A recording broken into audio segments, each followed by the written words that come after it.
Hello everyone, good morning, good afternoon, and good evening. Welcome to Live It Up, the show where we explore and discuss how to take your life to that next level and beyond.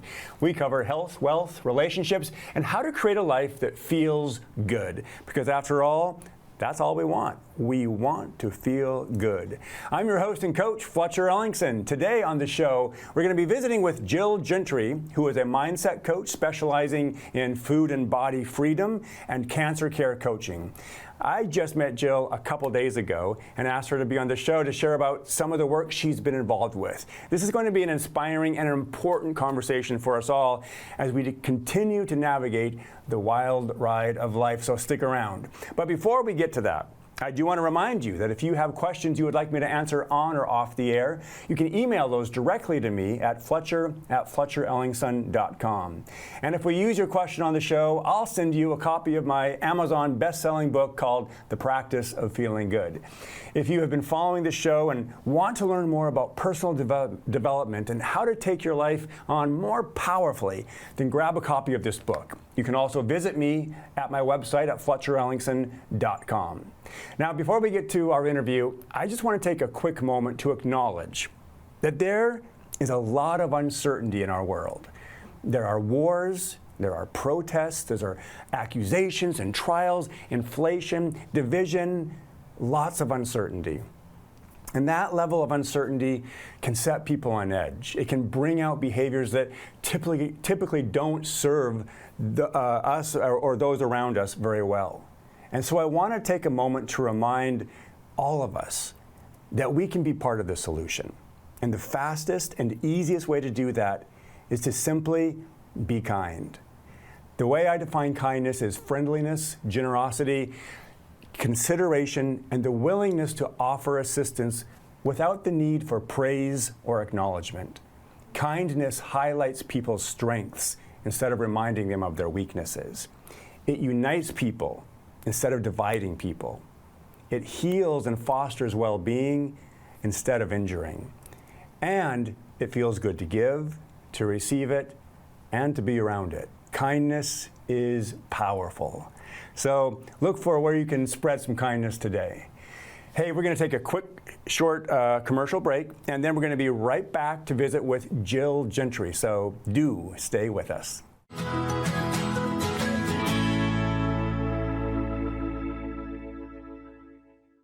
Hey everybody, welcome back to Live It Up. So glad you're here. So glad that you're in this conversation.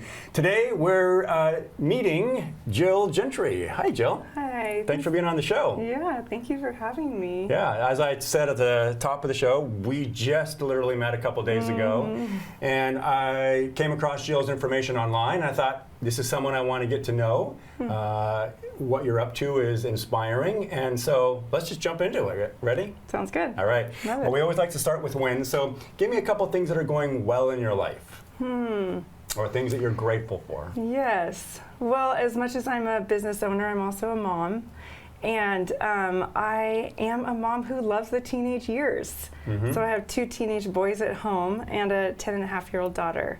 And watching their lives evolve from baby to child to they're kind of these grown men now, my 2 oldest boys. So that's been an absolute joy. And I love the dialogue as a life coach. I love to have depth in conversation. And so when I get to experience that in my own children, it's life-giving for me too. Right on. So on a family front, yeah, I would say that's been extremely life-giving. Nice, nice. And it never gets old in my practice to watch lives transform. Yeah, that's like the most exciting thing, right? Yeah, totally. When you watch a client come back from a session and they've implemented some tools and it's working, and they're watching not just their own mindset shift, but they're watching interactions and relationships transform, all because they've taken control of some small little 1% pivots. Yes. I had a woman recently text me after a session, and she's like, my gosh, this is actually working, and it's not even that hard. You know, just a couple, she came to me because she was feeling very dysregulated as a mom and wanted to be more calm and regulated. And through a couple practices, she's watching herself transform. So, whoa, big wins. Yeah, that's so fun.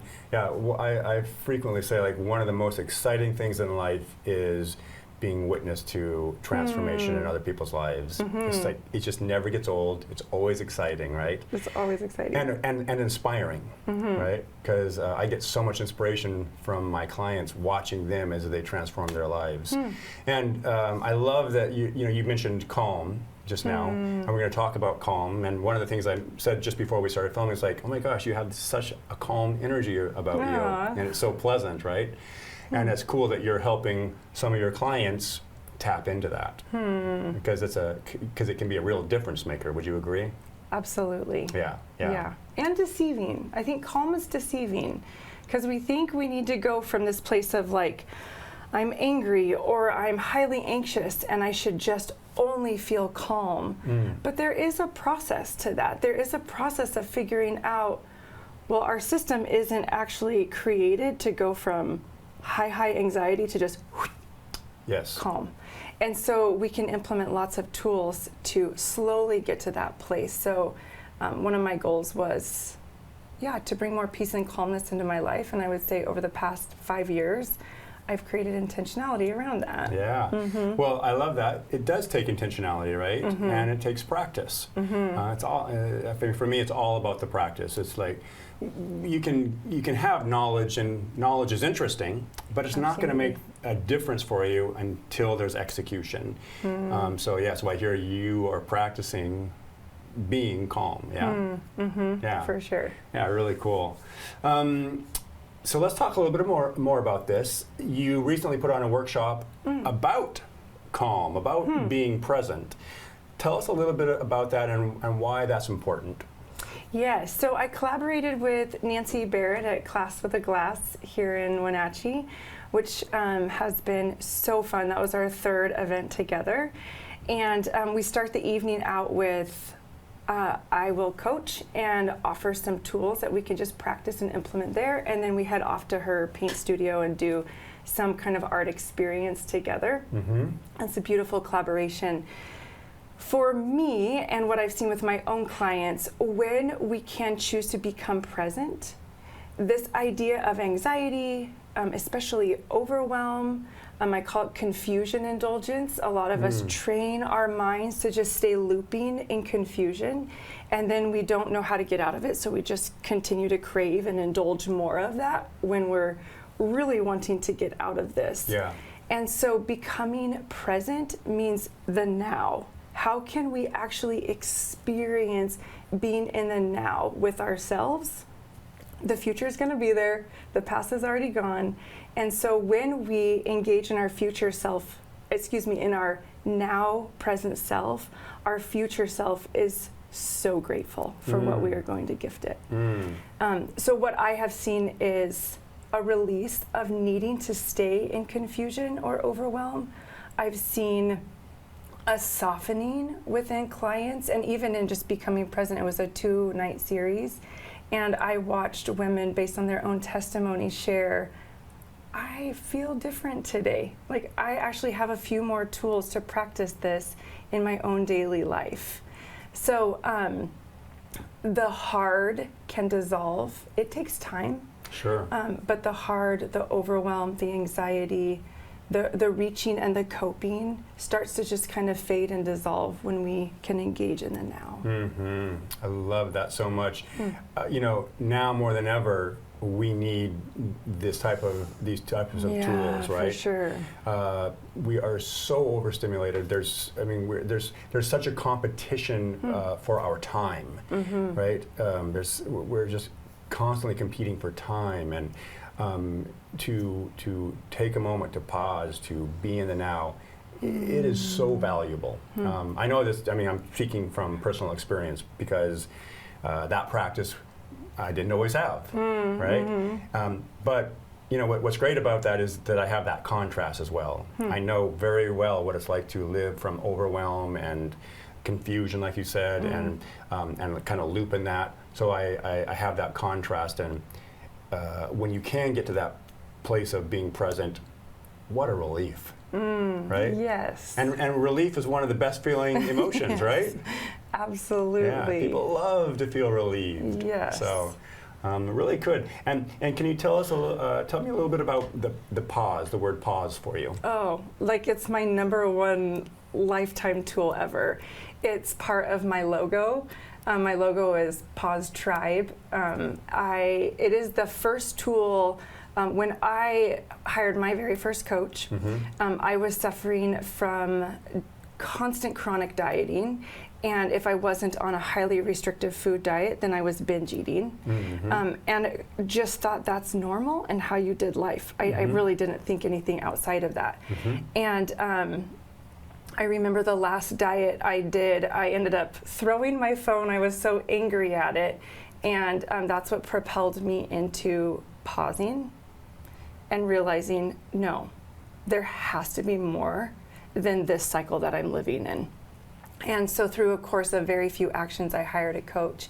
And every time we were on a call together, every time we started a new session, every time we started to implement a new thought model, it was, let's pause, take a breath, and just be.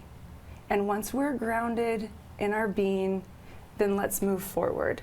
And so it is just the best tool to implement. I can't remember who this quote is by, but he says, there is space between our stimulus and our response. And I realized I was living a reactionary life, and I got to transition into a response life by first pausing and just being before I moved forward. Oh, wow.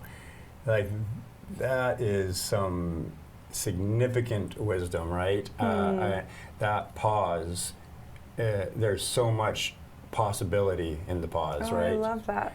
I mean, instead of just reacting. Yeah. Boy, I tell you what, if this is resonating with you, I encourage you to reach out to Jill. I mean, this is such great information. Where can people get in touch with you? Oh, sure. Yeah. So I'm on social media, Facebook and Instagram, Jill Gentry Life Coaching, and also a website, jillgentrylifecoaching.com. Right on. Yeah, Good. easiest way to find me. Yeah. If you're enjoying this, please stay with us because we're going to have more excellent conversation right after this break.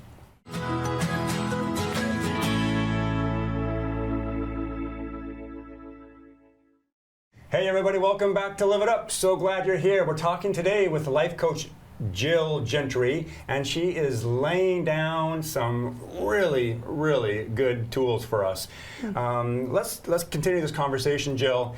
I want to hear what you have to say on the concept of urges, and then we're going to talk about regulating and a regulated and deregulated nervous system. But Oh, I love this. yeah, tell me a little bit about this thing called urges. Yeah. So when I was healing in my food and body journey, I realized, oh, so if I pause, like we were talking about, and I named, oh, I have an urge to go eat.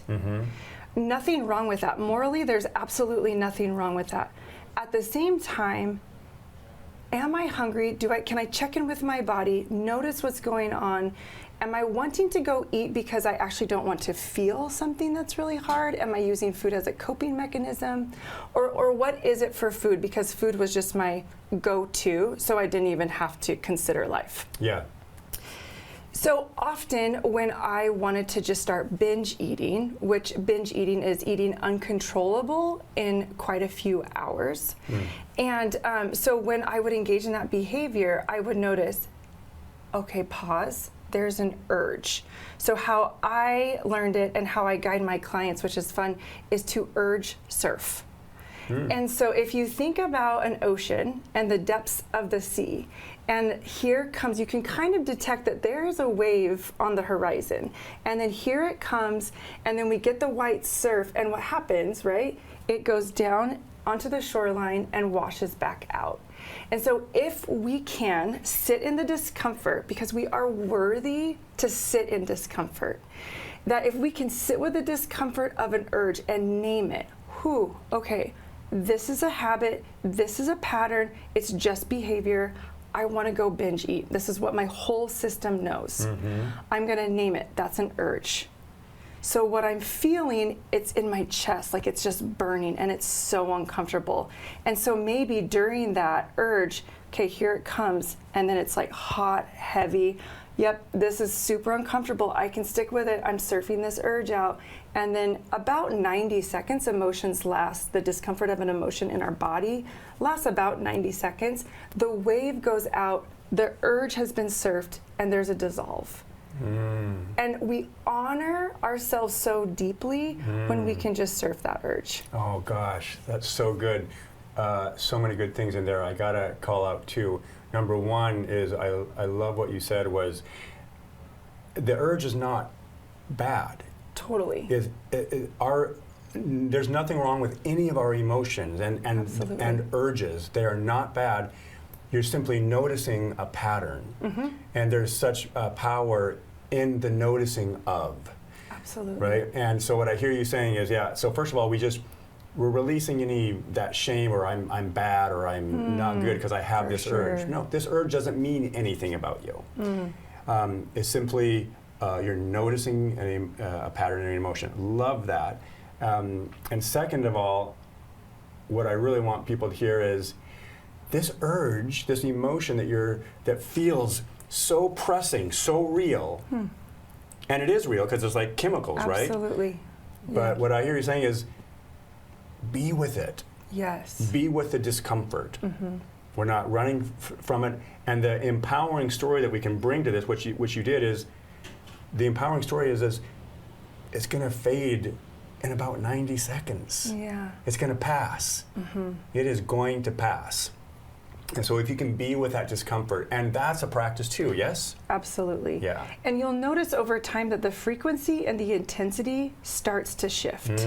That's how we evaluate it is, okay, can I stay with it right now? And when it comes again in 5 minutes, can I stay with it? Yeah. And then all of a sudden you're like, oh, a week later, I didn't give up on myself. I kept betting on me. And so as I continue to stay with me and the course, maybe it was every 30 minutes I had to check back in with that urge. And then we see a month later, so I tried for decades everything to stop binge eating and tried to pray myself away, never worked. And then after I started implementing these tools 6 weeks later and 4 years, after 5 years maybe it's been now, I've not binged ate. Wow. And I love that, excuse me, because it's nothing about ourselves, and we get to learn when we urge surf and when we start recognizing the hard parts of us. It's not our core identity, authentic self.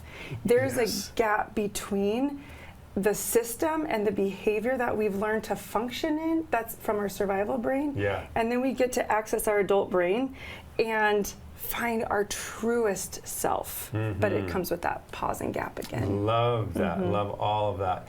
So good. Again, if this is resonating with you, look Jill up online, reach out to her, look into what she's offering, because this is such a difference maker. I mean, life is so short. I mean, we want to feel good. So, and there are tools out there to help us do that, right? I don't know about you, but my biggest shifts came from my biggest pain points. And I remember when I first got into this methodology years and years ago, I was on a plane and I was reading this book, and I was between these two people, and I had my head down because I was just crying upon realizing that there are these tools out there to help us navigate life more powerfully. And that's what you're offering. You're offering some tools to help people navigate more powerfully, right? Yeah, we can be empowered beings. Yes. We absolutely can. Yes, absolutely. We have a few minutes left. Can you talk about a regulated and dysregulated nervous system? Yeah, I can just identify so easily with both. So I lived really dysregulated. I was impatient with my kids. I was impatient with myself. I snapped. I was more reactive. I had a short fuse. I was pretty exhausted human. And that was just me living and coping. I just learned, because we want to feel good. So I would cope by checking my screen all the time, or scrolling, or I mentioned food, or just zoning out, numbing out completely. And that cycle of dysregulation leaves us feeling back to that overwhelm and exhaustion. Yeah. So a regulated nervous system can feel that we are in control, that we're a little bit more at ease, that we can do life with, like, out of survival mode. We actually can see and experience life a little bit more broader and wider. We have a greater capacity. The list goes on. And even just waking up every day is like, no, I can trust myself. I have this immovable trust of myself now that, no, I can trust myself that what I'm going to face, even if it brings anger or overwhelm or heartache, I actually have the tools to walk through that with myself. Yes. So feeling dysregulated, which is really a nervous system work that runs through, it's the stimulus that communicates through our whole body, our nervous system. So when we implement tools consistently that help us regulate our nervous system, we become more regulated humans in the world. Love that. Well articulated. And I got to real quickly point out something you said that struck me, because you mentioned capacity. And most people I know feel like they are at max capacity for life. But their capacity is full of overwhelm and worry, right? Self-doubt, all this. Their capacity is full of all this stuff that's not serving them. And so what I hear you saying is, when we regulate our system, suddenly there's more capacity. Sure. Right? Yeah, because we've gone from a self-doubt to a self-trust. Yes. It's a really significant transformation, and it can truly happen. I love that. Again, real quick, give them your contact, where they can contact you at, so they can get in touch with you. Yeah, so JillGentryLifeCoaching.com is my website, and I'm on socials, Facebook and Instagram with Jill Gentry Life Coaching. All right. A real pleasure to have you here today. Thank you so much for sharing. And now it's time for you to get out there, be a source of kindness, be a source of contribution. You do have something to offer this world, and I believe in you.